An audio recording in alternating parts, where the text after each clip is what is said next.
It was a warm autumn night in Milan, the kind of night when the city hums softly beneath yellow streetlights.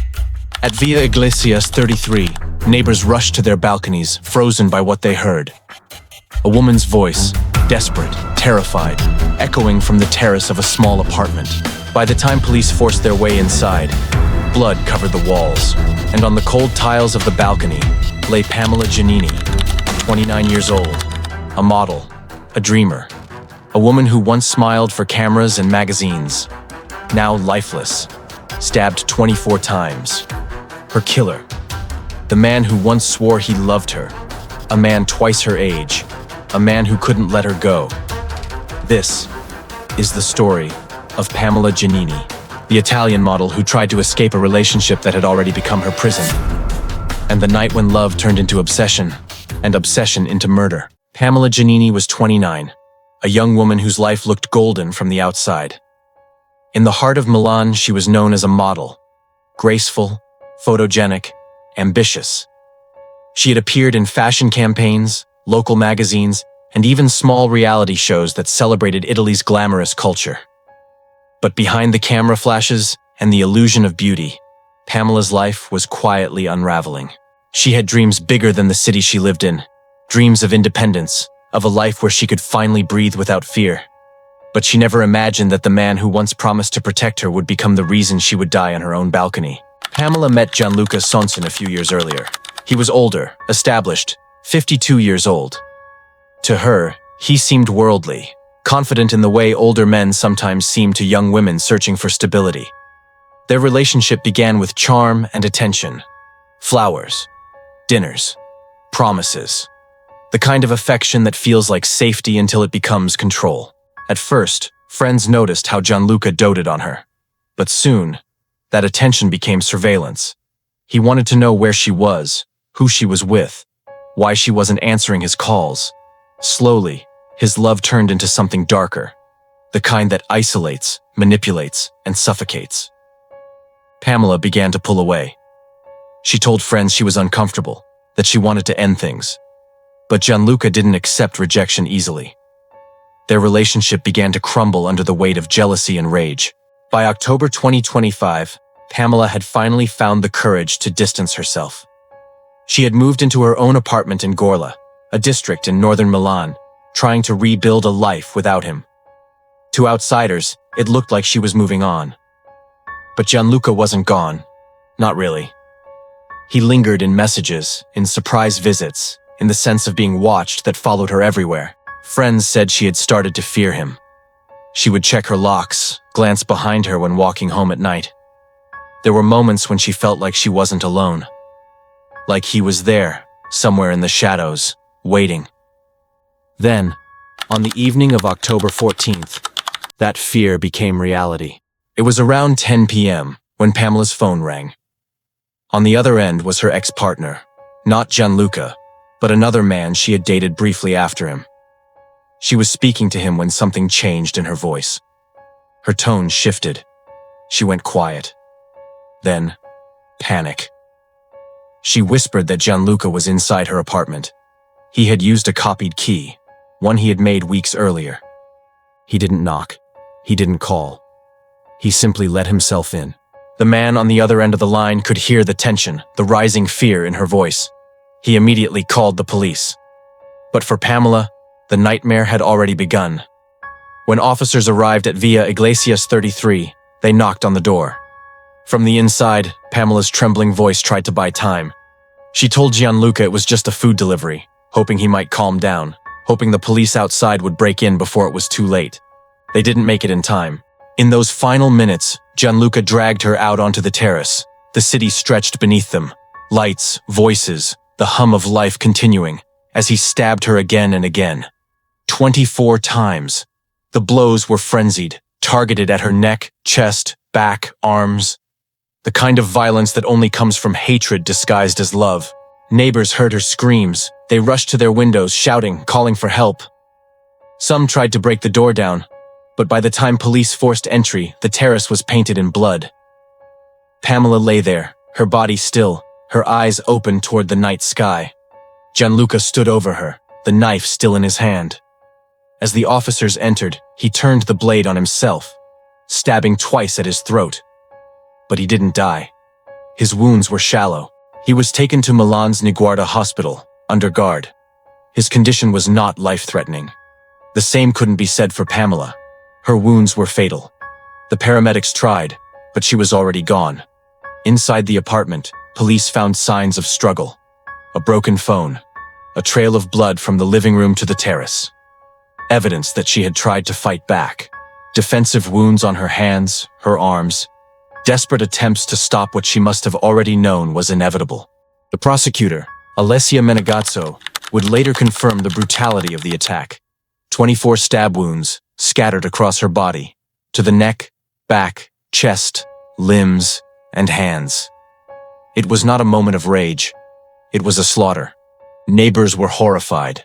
They spoke of hearing her cries for help, of seeing flashing police lights against the pale walls of the building. "We heard screams," one said, but it was already too late. As news spread, Italy mourned another victim of femicide, a word that has become painfully familiar in the country's headlines. Pamela's death was not an isolated tragedy. It was part of a disturbing pattern.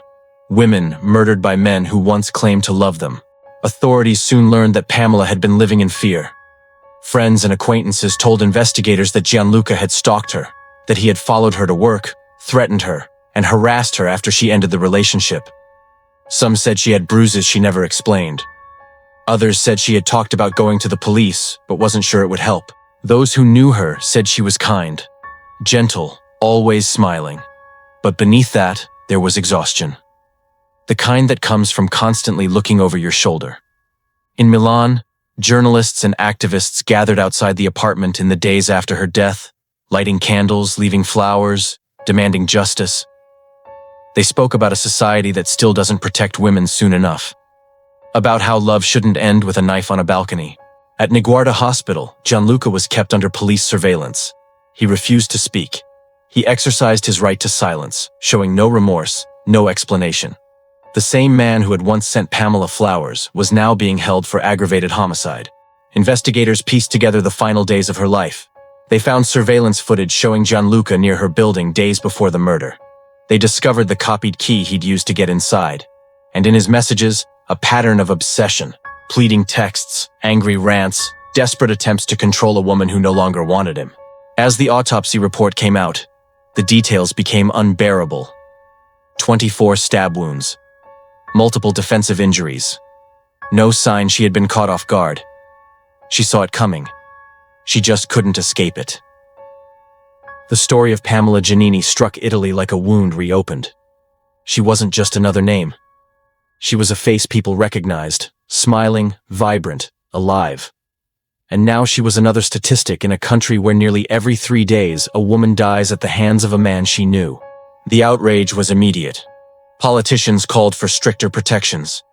Activists marched through Milan holding signs with her name. But for Pamela's friends and family, there was no justice that could undo what had happened. No words that could erase the horror of that night. Her story wasn't just about jealousy or rage. It was about control. About a man who couldn't accept that love isn't ownership. About a woman who tried to leave and was punished for it. As investigators prepared their case, Gianluca lay in a hospital bed, guarded and silent. His wounds would heal. Pamela's never would. Outside, on that same balcony where she took her last breath, there were still stains of blood days later. A haunting reminder of how quickly life can be taken away by someone who claims to care. The city kept moving, as cities do. But in the heart of Milan, at Via Iglesias 33, the echoes of her screams lingered, a sound that would never quite fade. And as the investigation unfolded, one question remained. One that would divide the country and dominate the headlines. Was this a crime of passion or a premeditated act of control? In the days after Pamela's death, Milan was caught in a strange silence. News crews gathered outside her apartment, their cameras pointed at the third-floor terrace where her life had ended. The flowers, candles, and photographs piled higher every day. People stopped on the street to whisper her name. A name that now symbolized the fragility of safety and the cost of ignoring warning signs. Pamela's friends described her as soft-spoken but determined. She loved animals, fashion, and music. She was rebuilding her life, finding work again, reconnecting with friends she had lost during her relationship with Gianluca. She was finally learning how to exist without fear. But control doesn't let go easily. For Gianluca, the end of the relationship was a wound to his pride, one that festered into something violent. Investigators learned that he had planned his attack carefully. He had copied the key to her apartment weeks before. He had watched her routine, her comings and goings, her new independence. They found traces of him near her home days before the murder, waiting. When police reviewed his phone, they found message drafts he never sent, lines that read like confessions. "If I can't have you, no one will. You think you can just walk away from me?" He had made up his mind long before he walked into her apartment that night. This wasn't spontaneous rage. It was premeditated. At the Niguarda hospital, detectives tried to question him. He refused to speak, turning his face away, saying nothing. His silence spoke louder than any confession. Prosecutors charged him with aggravated homicide, a charge reserved for crimes committed with intent and cruelty. The media called it another femicide. But for those who knew Pamela, that word felt too small. She wasn't a headline. She was a daughter, a friend, a woman who deserved more than to be remembered for how she died. As the investigation unfolded, stories began to surface. Friends and family revealed that Pamela had confided in them about the abuse. There had been threats, phone calls in the middle of the night, moments when she thought she was being followed. She had considered going to the police, but like many women in her position, she hesitated. She didn't want to make things worse. She thought she could handle it. The reality is, she was being hunted by someone who couldn't let her live freely. Forensic experts described the brutality in the courtroom. 24 stab wounds, many of them to her neck and chest, signs of prolonged struggle. The prosecutor, Alessia Menegazzo, called it an execution driven by possession. In her words, this was not love. This was control taken to its final, irreversible form. Public outrage grew. On social media, Italians demanded stronger laws, better protection for women reporting threats. Activists marched under banners that read, "Non era amore." It wasn't love. Across Italy, people began sharing Pamela's photos. The ones where she was smiling, posing under soft lights, her life still full of possibilities. Those images clashed painfully with the crime scene pictures the public would never see. The images that lived only in police files. The ones that told the real story of what was done to her. At her funeral, the church was overflowing. Family, friends, and strangers who had followed her story stood in silence as her white coffin was carried through the doors. Outside, people wept openly. Some carried signs calling for an end to femicide. Others simply prayed. One of her close friends spoke to reporters after the service. "She was scared," she said quietly. "She told me he wouldn't let her go. She said, 'He's not finished with me yet.'" Those words became a haunting refrain across news outlets, because she had been right. In court, the prosecution presented evidence that Gianluca had stalked her for months. He had searched her name online dozens of times a day. He had followed her on social media from fake accounts. He had made copies of her keys, broken into her apartment once before, and left without being caught. He wanted her to know he could reach her anywhere. When the trial began, Gianluca appeared calm. He wore a plain suit, expressionless, avoiding the cameras. He didn't speak to reporters. He didn't apologize. He didn't look at Pamela's family. Throughout the hearings, he showed no emotion, only the cold detachment of a man who had decided that silence was power. Witness after witness testified to the same story. A relationship that started like a fairy tale and ended in terror. A man who manipulated, threatened, and finally destroyed the woman who had once trusted him. The prosecutor's closing statement was direct. Pamela Giannini tried to live. She tried to rebuild herself. But this man decided she would not. This was not a loss of control. This was control fulfilled. The defense tried to claim it was a crime of passion, that Gianluca had acted in a moment of emotional breakdown. But the evidence told a different story. The copied key, the surveillance, the silence, the planning. The court rejected his plea. Months later, the verdict came. Guilty of aggravated homicide, life imprisonment, no parole. Outside the courtroom, applause broke out, not from celebration, but from grief and exhaustion. Justice had come, but it came too late. Pamela's mother, holding a photo of her daughter, said softly to the cameras, "He took everything from her, but he won't take her voice. We'll keep saying her name." Her words resonated across Italy. For weeks, her case dominated headlines, sparking national debate about how many warnings go unheard, how many women live in fear, unseen until it's too late. Pamela's death became a symbol, not just of tragedy, but of a collective failure. Because she did everything society tells women to do. She left. She moved on. She tried to rebuild. And still, she was found by the man she feared most. Her story sits among hundreds of others, each one echoing the same brutal truth: that leaving isn't always enough when obsession turns deadly. In the months that followed, new laws were proposed to monitor men accused of stalking or domestic violence. More shelters were funded, more hotlines opened. But for many, those changes came like a bitter victory. Too late for Pamela, and for so many before her. At Via Iglesias 33, life has returned to normal. The balcony where she died has been cleaned, repainted, the stains of that night erased. But the neighbors who live there now say the place feels heavy, as if the air still carries her final scream. Sometimes, late at night, they say they still hear echoes from the terrace, the ghostly reminder of a woman's fight for her life. Pamela Giannini's story isn't just about violence.